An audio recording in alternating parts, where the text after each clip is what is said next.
நமஸ்காரம். இதிகாசங்களிலும் புராணங்களிலும் பல பேர் வீரர்களாக இருந்துள்ளனர். வீரர்கள்னு சொன்னவுடனேயே அவர்கள் நேர்மையானவர்கள்,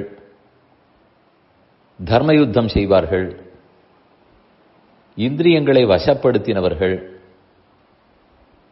அதர்மத்துக்கு துணை போக மாட்டார்கள் என்பதெல்லாம் கூடவே நாம் நினைப்போம். இது ஓரளவு உண்மைதான். ஆனால் அதே வீரர்கள் தவறான பக்கத்தில் இருந்து விட்டார்கள் என்றால் அவர்களால் அந்த தர்மத்தையோ நேர்மையோ கடைபிடிக்க முடியாது. யுத்த நீதியை கூட மாற்றி விடுவார்கள். பொதுவாக நாம் என்ன நினைக்கிறோம்? ராவணன் மகாவீரன், யாரையும் ஜெயிக்க வல்லவர், தேவர்களையும் ஜெயித்திருக்கிறார். ஓரளவு உண்மை. பெரிய பலசாலி, நல்ல வீரம் உள்ளவர். ஆனால் நேர்மை இல்லை, தர்ம சிந்தனை இல்லை. அந்த தர்ம சிந்தனை இல்லாததனால் தானே ரிஷிகளிடத்திலிருந்து சாபம் பெற்றார். எந்த பெண்ணையும் அவருடைய விருப்பத்துக்கு மீறி தொட முடியாது, தொட்டால் இறந்து போவார். இந்த சாபம் எல்லாம் ஏன் கிடைக்கிறது? வீரத்தோடு சேர்ந்து நேர்மை இருந்திருந்தால் இந்த சாபமே வந்திருக்காதே. ஒழுக்கம் இருந்திருக்க வேண்டும், இந்திரியங்களை அடக்கி இருக்க வேண்டும். அவை இல்லை. அதனால் நாம ஒரு விஷயத்தை கற்பனை செய்து கொள்ளக்கூடாது. வீரன் இருந்தாலே இது எல்லாமே கூட இருக்கும், அப்படி இல்லை.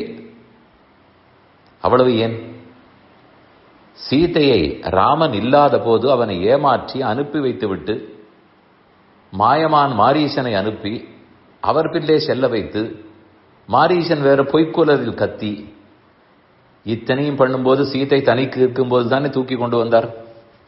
இது நேர்மையா? இது வீரத்தின் அடையாளமா? வரும்போதே ஒரு கபட சந்நியாசி உருவத்தை எடுத்துக்கொண்டு வந்தார். இதுவா நேர்மை? அங்கேயே தெரிந்து விட்டது அது இல்லை என்பது. ஆனால் நாம் ஏதோ திரைப்படங்களிலும் நாடகங்களிலும் பார்த்துவிட்டு அவர் மகாவீரர். வாஸ்தவம், சண்டை போடுவதற்கு பலம் இருந்திருக்கலாம். ஆனால் வீரன்னு சொல்ல வேண்டுமானால் நேர்மையும் உண்மையும் இருக்க வேண்டும். மாயா சீதை இறந்தா போலே தலையை கொண்டு வந்து காட்டி ராமனை பயப்படுத்த பார்த்தது. ராமன் இறந்தா போலே காட்டியது. மாய யுத்தம் செய்தது. இப்படி எத்தனையோ செய்தார். இத்தனைக்கும் இதை போல் பல குற்றங்களை கும்பகர்ணனே செய்யவில்லை. ஆனால் ராவணன் செய்தார். இவ்வளவு அதர்மத்தோடு நேர்மையற்ற அவர் நடந்திருந்தாலும் ராமன் தர்மத்திலிருந்து மாறவே இல்லை. ஹனுமானை அனுப்பினார். அங்கதனை மற்றொரு முறை சண்டைக்கு முன்னால் தூது அனுப்பினார். நல்லதை எடுத்து சொன்னார், கேட்கவில்லை. ஹனுமான் கூட எப்போது கொளுத்தினார்? தன்வாரில் நெருப்பு வைத்த போதுதான் கொளுத்தினார். மற்றபடிக்கு வானர வீரர்கள் எல்லாம் நேர்மை யுத்தம் தான் செய்தனர். ராமனும் தர்ம யுத்தம், நேர்மையான யுத்தம் தான் செய்தார். கடைசி வரை அப்படியே இருந்து தன் அம்பாலே ராவணனை அழித்தார். ராமனானபடியாலே ஒரு லெவல் பிளேயிங் ஃபீல்டு இல்லாவிட்டாலும் சமாளிக்க முடிந்தது. அவரால் அது இயலும்.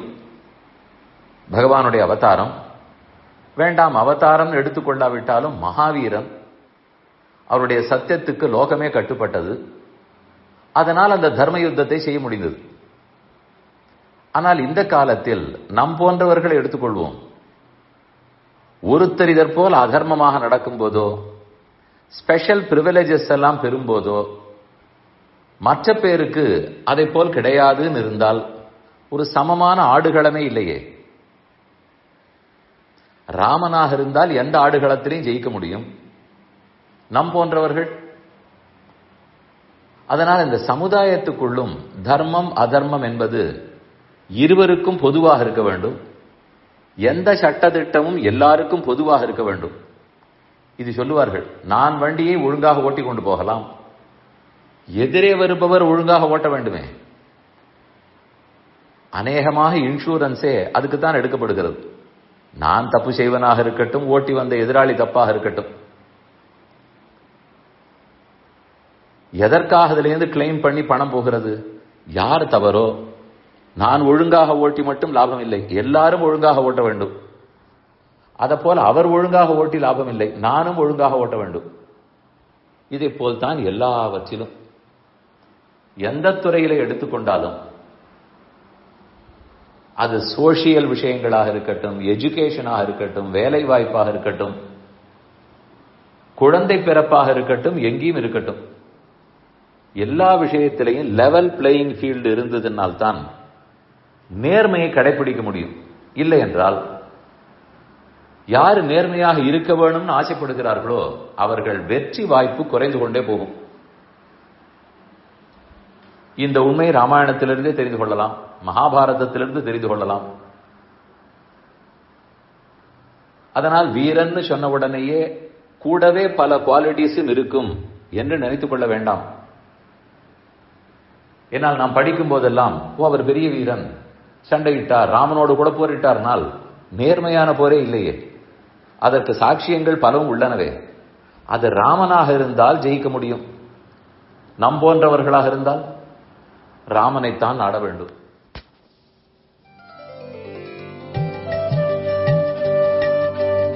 இந்த என் பணி ஆடியோவை உங்களுக்காக வழங்கியவர் வேலுக்குடி ஸ்ரீ கிருஷ்ணன் சுவாமி. இந்த ஆடியோவை தினமும் உங்கள் மொபைலில் பெற கிஞ்சித் என் பணி KINCHITENPANI என்ற ஆப்பை கூகுள் பிளே ஸ்டோரிலோ அல்லது ஆப்பிள் ஐஸ்டோரிலோ டவுன்லோட் செய்து கொள்ளவும். தினம்தோறும் இது போன்ற உபன்யாசங்களை கேட்டு மகிழவும்.